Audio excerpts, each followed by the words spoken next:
Good morning, beautiful people on the internet. Formula 1. Now, there's a big variety of everything in Formula 1. There are absolutely stellar drivers who can actually get the job done. Max Verstappen wins for Max Verstappen, Max Verstappen, Max Verstappen, Max Verstappen, Max Verstappen, Max Verstappen, Max Verstappen. But then on the same team, there could be absolute shitters. The team itself can be incredible, and also the team itself can be a child's drawing on a piece of paper in McDonald's. You got the Mona Lisa, and you got whatever the fuck that is. That being said, on certain occasions, certain teams just manage to fuck everything up. So, I think it's best we start with the drivers.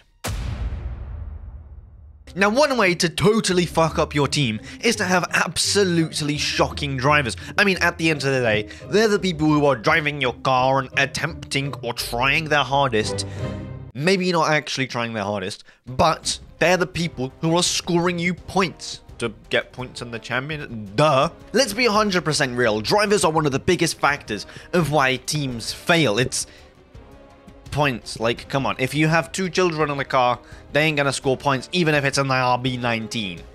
It's not gonna happen. And this kind of links to Williams this season. You know, the Williams team, the oh so glorious English team that was once so good way back when, but now has slowly crumbled down, and their most recent winner is none other than Pastor Maldonado. Now, I don't know how they're letting that happen. I don't know how that can be even comprehended. But Williams, they had one good driver at the start of the season and one absolute shitter. Alex Albon being the good driver, Logan Sargent being the driver who, more often than not, found himself in the barrier. He thought that was the racetrack, but really it isn't. The tarmac was, and he didn't know what the fuck a tarmac, or what the fuck a tarmac was. What? Now, Williams were absolutely stinking the entire season when they had Logan Sargent in the car. It was awful. Not only was Logan Sargent not scoring points, but he was crashing the car, costing the team a lot of money, and guess what? He might not have ever won the Constructors' Championship, but he was pretty damn close to winning the Destructors' Championship because of the amount of times Blood binned it. But then you change out the factor that is literally costing your entire team. You change out the driver. Logan Sargent gets dropped because he sent the new upgrade package in Zandvoort into flames, and James Vowles stared at it like he's just watched a child die. It was horrific. Anyway, you got dropped, and guess what? Colapinto steps in, and that factor of the driver... Oh my god. Williams, they've scored, what, 12 points in the last 3 races, which for Williams is unheard of. They had 4 points previously. So I guess you could say that bringing in Colapinto made a big difference. Because it did. And I think it will for the rest of the season, and that will carry Williams probably maybe up to RB or Haas, maybe battling for 6th in the standings, and not 9th or 10th, whilst Logan Sargent was there. Logan Sargent was the biggest burden that team had. I don't know how they go from replacing Latifi for Logan Sargent. That's like, what? That's like replacing a toilet with a urinal. It's the same shit. I don't know what's up with Williams and giving these shitters drives. They've given Latifi 3 seasons. They've given Logan Sargent practically 2 seasons. Finally, they're getting Carlos Sainz in, and then maybe potentially they can actually cook up next season with 2 good drivers for the first time in a long time. Maybe for the first time since George Russell and Robert Kubica. And that was like ages ago. Yeah, we can talk about the good about, yes, good drivers, we need good drivers. Yet drivers can also fuck up your entire team. Because if we look back to 2007, where Alonso's ego was through the roof because he's just beaten Michael Schumacher and sent him into an early retirement. He was pulling moves out of nowhere because Michael Schumacher had a wife and kids. Whereas Hamilton, the little naive rookie, the speed demon, thought that, hey, I'm going to be better than you, Alonso. And he nearly was. Well, they had a championship winning car, and they could have won, both of them, in the final race, but they fucked it up. Yeah, they lost to Kimi Räikkönen. That's like this season, Lando Norris and Verstappen squabbling for the entire 6 races of the season, and then Chuck Leclerc coming in to swoop the deal. That's pretty much what happened. Yeah, drivers can cost you in both ways. So, yeah. And don't even get me started on Stroll or Perez, because that is a whole nother can of worms that is just what the fuck. Whoa, hold up. Why are you watching this video and you're not subscribed? Subscribe and like right now. That is if you want to see a championship battle or fight in Abu Dhabi. It goes to the wire. Charles Leclerc, Norris, Verstappen, all competing on the final lap for the championship. If you want to see that happen, like and subscribe. Otherwise, trust me, it will not happen. Fuck it, honestly, I've opened up the can of worms already, and guess what? I think it's time we talk about the Lance Strolls or the Sergio Perez's, aka the paid drivers. Now, you might be asking, every single driver is paid. Yeah, sure. Back in the Williams days when they were goddamn dead broke, maybe in like 18, 17, 19, they were paying their drivers 100k for the entire year. So I guess they weren't really getting paid, but still. A driver who is in the sport because their sponsors, pay the team a good chunk of money. Now, yet again, this could be good, like yes or no. Lando Norris is a paid driver, but I'm pretty sure he's doing just about a-okay. Niki Lauda was a paid driver. I'm pretty sure he did just about a-okay. But on the other hand, most paid drivers just fuck up the entire team. They're rich, spoiled pricks who come into the sport because they have the money and just fund the team and like, yeah, let's do this, fuck it, I'm rich, I want to drive in the sport. Now, it happens a lot, and that's kind of sad. I mean, agreed, Sergio Perez is one. He only maintained his Red Bull seat because he has more sponsors than Daniel Ricciardo. They're not going to kick him out because he brings in fucking millions from Mexico and Kit Kat and blah, blah, blah. Blah, blah, blah. A lot of these political driver moves, they fuck up everything. Whether it be the money or whether it be bringing in fucking Logan Sargent because he's from America, new demographic. Bringing in Zhou Guanyu for Sauber because he's Chinese, and that is an entire new demographic. But then there's a lonesome case of Lance Stroll, who he single-handedly fucks up the entire team, but no one's ever going to do anything about it because his father owns the entire team. Talking about a fucking paid driver, that isn't a paid driver, that is just a cheat code into getting yourself a drive into Formula 1. Fuck it, he might be 85 years old, kicking around, doing lap times that are 20 seconds slower than anyone, and he'll still be in the car because he'll be fucking owning the team. But hey, say you bring the best drivers to your team, and there's no way they're gonna crumble under any pressure. You still have the car to deal with, because good driver, bad car equals bad results. Right? You need a good car. But another way a team can crumble is by having a shit car. We've seen Alonso in the McLaren days. Mate, I have no brakes, no tires. We are out of the points. We try to do whatever, but I don't care too much. Mercedes over the last couple years have failed Lewis Hamilton, have failed George Russell in providing them with a good car. They went from winning fucking 75 races per year, winning the championship every single year, to now, what are they fighting for? I don't get it. I don't understand.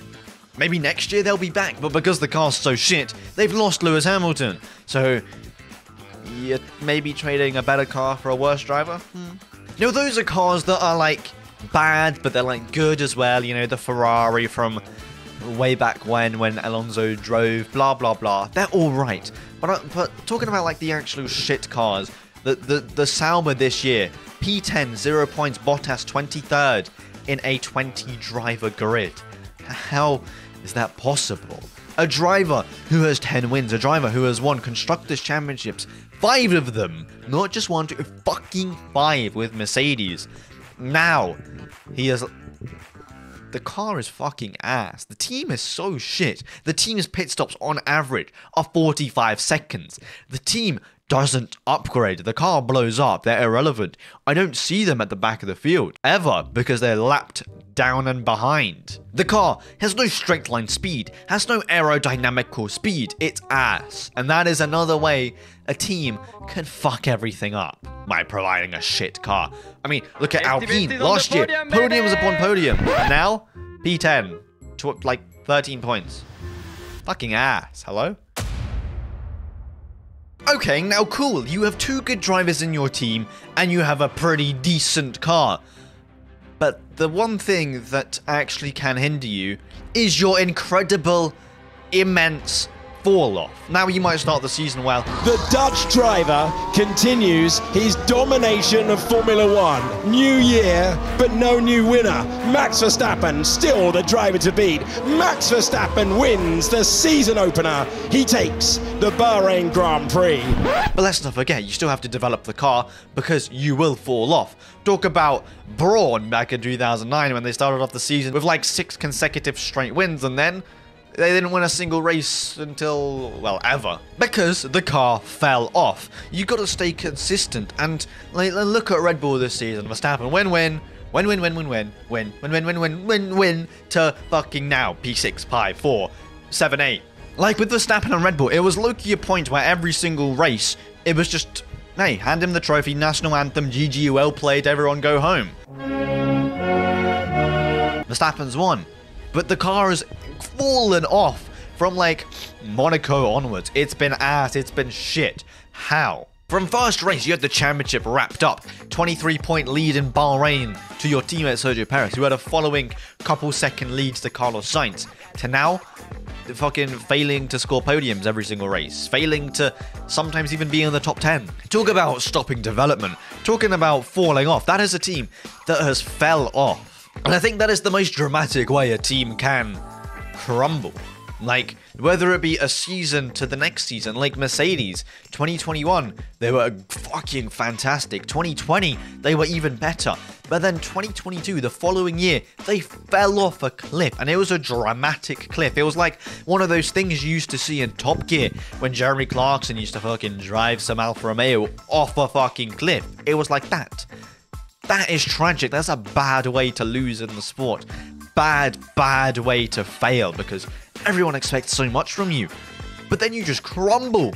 Let me put this into perspective. It's like going onto a train expecting to go to your destination. Say you're going on the Eurostar, London to Paris. But then you drive off the cliffs of Dover and you drown. It's like that. It's disappointing.